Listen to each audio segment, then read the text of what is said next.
Cet immobilier commercial, professionnel, de bureau, on va l'ausculter aussi à travers le prisme des SCPI. On accueille pour Quorum Frédéric Puzin. Bonjour Frédéric. Bonjour Cédric. Merci de nous avoir rejoints.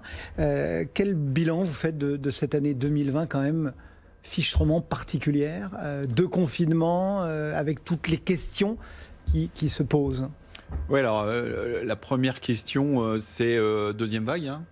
Donc Marie venait d'évoquer des impacts en France sur les prix, les loyers, d'ailleurs avec des choses un petit peu divergentes, des loyers qui continuent à monter, des prix qui baissent. Je pense que cette divergence, elle ne va pas durer très longtemps.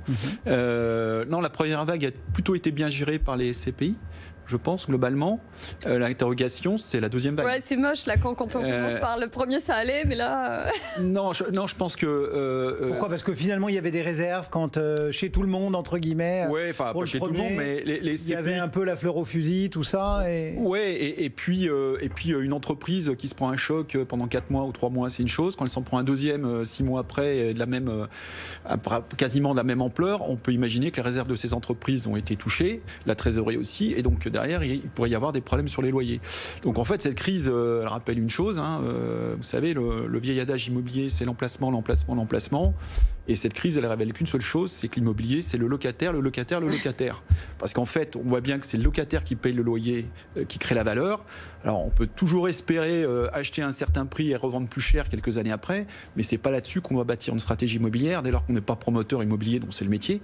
Et il faut vraiment avoir des locataires qui soient capables de payer leur loyer. Je ne veux pas dire quelles que soient les circonstances, mais presque.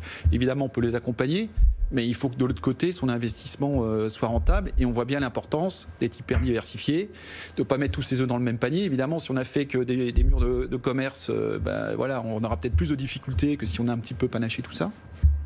Et donc, oui, cette deuxième crise, elle risque d'avoir notamment des impacts sur les SCPI qui vont être hyper spécialisés, et notamment sur les secteurs touchés. Justement, vous dites les accompagner, les comprendre. Comment on fait concrètement quand on gère des SCPI comme vous pour, une fois qu'on a les bons locataires, les bons emplacements, mais tout de même accompagner tout le monde? Parce que on sait bien, enfin on en a parlé plusieurs fois avec Marie, l'intérêt de tout le monde, c'est aussi que le locataire reste, que le loyer soit payé in fine, mais que, enfin voilà, tout le monde doit s'arranger pour avancer ensemble. J'imagine que c'est pareil chez vous. Bien sûr. L'idée, c'est qu'à la sortie de cette crise, et j'espère qu'on va bientôt en sortir, en tout cas, on a tous le printemps prochain en ligne de mire, il faut que les immeubles soient occupés par des locataires. Et il faut qu'il y ait des locataires qui soient en mesure de payer les loyers. Donc si vous les tuez, si vous les asphyxiez pour les plus faibles d'entre eux pendant la crise, évidemment, vous mettez en difficulté. L'autre aspect de ce sujet-là, c'est qu'il y a des entreprises qui ont continué à fonctionner pendant la crise. Alors peut-être qu'elles ont moins de chiffre d'affaires, c'est indéniable. Certaines en ont même profité, elles ont plus de chiffre d'affaires. Mais en tout cas, il y a des entreprises qui continuent à gagner de l'argent, qui font des bénéfices. Et d'ailleurs, qu'on voit d'un point de vue général, les grandes entreprises continuent à gagner de l'argent. Donc elles sont toujours capables de payer leur loyer. Et là, il faut être très attentif à ne pas avoir des comportements que je vais qualifier d'inciviques et des comportements, je veux dire, un peu froids. Il y a une crise, j'en profite, je vais voir mon locataire, j'arrête de payer. Bien sûr. Bien sûr, nous au niveau européen, ça représente quasiment 70% de nos demandes de réduction, d'arrêt de paiement des loyers. Donc, des entreprises qui sont pourtant solides financièrement et qui vous demandent. Oui, ça s'appelle un effet d'aubaine, comme vous avez dans toutes les crises. Il y a des gens qui essayent de profiter de la situation. On a un cas absolument extraordinaire. On a un grand locataire dont je tairai le nom, qui est une grande entreprise européenne, qui nous dit, voilà, j'arrête de payer mes loyers le 15 mars. Bon, le 15 avril, ils en étaient à savoir s'ils pouvaient prolonger le loyer de 50 plus, ils avaient déjà 10 ans de bail, et avoir une réduction du loyer de 5%. On voit bien que le problème, ce n'est pas un sujet de trésorerie. Donc tout cela, notre métier consiste à leur dire non, à leur montrer qu'ils n'ont pas de besoin particulier à cet instant et que surtout, on préfère aider les petits locataires et puis tout ça au bénéfice de nos clients qui sont des petits porteurs et qui ont, à travers les SCPI, une vraie source, un vrai complément de revenus. Parce que le loyer in fine, comme vous le dites, il y a des épargnants qui ont mis de l'argent et qui attendent des revenus, du rendement. Qu'est-ce qu'il en est des performances 2020 de cette catégorie qui reste une catégorie vedette, star de l'épargne? Mais elle va sortir de cette crise renforcée. En fait, je ne sais pas si vous vous souvenez, la SCPI avant la crise de 2008, ça n'existe pas. Tout le monde a oublié ce que c'était. Crise de 2008, crise financière. Un peu de crise immobilière, mais pas trop. Et on se rend compte que la SCPI, c'est un truc magique. Ça continue à payer des dividendes. Et à l'époque, c'est des dividendes plutôt élevés, environ de 6% en 2008. Et puis les valeurs de part tiennent. Donc, c'est vraiment un investissement extrêmement résilient, comme on dit aujourd'hui. Je pense que cette crise va prouver exactement la même chose. Alors les rendements sont plus faibles, on en a 4% de rendement. On va avoir très peu de volatilité sur les prix de part, parce que les SCPI ont la chance d'avoir quelques amortisseurs dans leur patrimoine, mais elles sont quand même assez diversifiées pour la plupart d'entre elles. Et je pense qu'elles vont sortir comme la grande gagnante des produits d'épargne cette année. Véritablement, parce que c'est pas du tout la même crise quand même, 2008 et aujourd'hui. Et justement, toute cette réflexion autour des commerces, des bureaux, etc., ça peut pas avoir un impact profond pour le coup sur l'immobilier au sens large et l'immobilier d'entreprise en particulier. Mais détrompez-vous, crise de 2008, immobilier parisien professionnel, c'est moins 15% sur les baisses de valeur. Bon, une fois qu'on a dit ça, qu'est-ce qui se passe? Ces SCPI sont quand même relativement diversifiées, elles ont des actifs un peu partout en France, et elles continuent à payer les dividendes puisque les locataires payent les loyers, et tant qu'elles ne vendent pas, elles ne prennent pas de ces éventuelles pertes, elles perdent, pardon. Et comme par ailleurs, d'ailleurs, le marché repart très rapidement, et à l'époque, il se produit une chose assez incroyable, c'est que tout le monde voulait faire de l'immobilier de bureau. À l'époque, 2008, la grande star de l'immobilier, c'était l'immobilier de bureau, ce qu'on appelle prime. Donc on achetait des immobiliers de bureau très chers.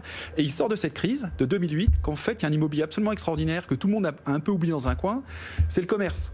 Pourquoi? Parce qu'un commerçant sera toujours là pour payer son loyer parce qu'il fait son activité. Cette crise démontre que malgré tout, un commerçant peut avoir des difficultés. Donc on va avoir quelque part des masses d'argent qui vont se déplacer, des valorisations qui vont se faire un peu différentes. Peut-être que le commerce va perdre un peu de valeur, peut-être que le bureau va perdre un peu de valeur, mais la logistique peut en prendre. Voilà. Oui, ça va être juste une histoire de vase communicant. Exactement. Du coup, vous vous dites, le modèle, il est bon, il fonctionne, il n'y a rien à changer, entre guillemets, pour naviguer sur les mois qui viennent, sur les années qui viennent. Comment est-ce que vous imaginez l'avenir de la SCPI 2021 ou un peu plus loin, je ne sais pas. Enfin... Ouais, le modèle, ce qui est puissant dans ce modèle de la SCPI, c'est qu'en fait, vous êtes sur des cycles longs. Donc vous n'êtes pas connecté à un marché, une place financière, vous n'êtes pas connecté à la bourse et les comportements irrationnels. Vos épargnants, ils sont là pour une dizaine d'années en général, donc vous n'avez pas de mouvement sur le capital. Donc vous pouvez vous inscrire sur le long terme. Les revenus sont là, ils sont très réguliers. Même si certaines SCPI vont avoir une baisse des dividendes, on va quand même être environ de 4%. Je dis qui dit mieux à cet instant. Donc derrière, elles vont continuer à donner confiance, elles vont pouvoir investir peut-être dans de meilleures conditions, avec des rendements plus élevés, parce que si les loyers continuent à augmenter et que les prix baissent, ça va avoir un impact sur les rendements très fort. Et donc le modèle va montrer qu'il est pertinent et puissant, il ne donne pas de frayeur, il ne crée pas de crise de panique, vous n'avez pas votre portefeuille qui perd 40% du jour au lendemain. La bourse, à cet instant, c'est moins 7% depuis le début de l'année, la SCPI, vous êtes à 4%, et sur les valeurs de part, on fera les comptes en fin d'année, mais je ne suis pas très inquiet. Donc je pense que la SCPI va être véritablement renforcée. Après, je dirais que dans les SCPI, et cette crise montre une chose, je vous ai dit tout à l'heure, c'est plus pour moi l'emplacement, ça n'a jamais été ça, c'est le locataire. La SCPI, c'est comme la restauration, hein. Vous avez le surgelé et le fait maison. Donc évidemment, les gérants qui gèrent par eux-mêmes, qui sont proches de leurs locataires, pourront avoir fait tout ce travail et avoir bien géré par rapport aux encaissements des loyers, et puis aussi fait attention à ce dans quoi ils ont investi. Espérons qu'ils ne soient pas tous investis dans le commerce, et heureusement, ce n'est pas le cas. Et puis après, vous avez le surgelé. Vous avez pas mal de gérants aujourd'hui qui sont investis notamment en Allemagne, ce n'est pas eux qui font la gestion, ils sous-traitent à ce qu'on appelle les administrateurs de biens.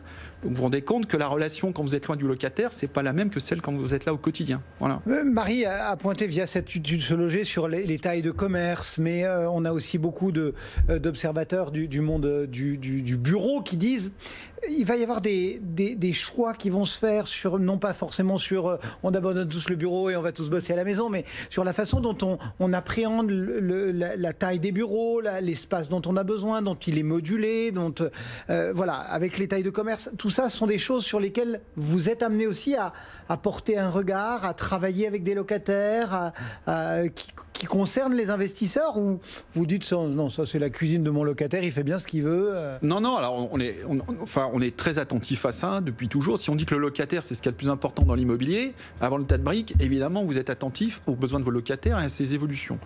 Je pense que d'abord il y a les grands effets de mode qui vont être les grandes victimes de cette crise immobilière. On se souvient tous, il y a un an, quand vous parlez d'immobilier vraiment porteur, on vous parlait tous du coworking. Bon, on voit bien que la variable d'ajustement aujourd'hui, c'est ces espaces de location avec des très courtes durées. Aujourd'hui, c'est ce qui s'est vidé sans doute le plus vite. Donc, ce qui valait très cher il y a un an, parce que tout le monde voulait investir dans le coworking, aujourd'hui, je pense que c'est plutôt un repoussoir. Après, les entreprises vont réaménager leurs espaces, c'est clair. Moi, je crois quand même profondément à une chose, c'est la sociabilisation. C'est-à-dire qu'on vient aussi au travail pour avoir une vie sociale dans le cadre de son travail.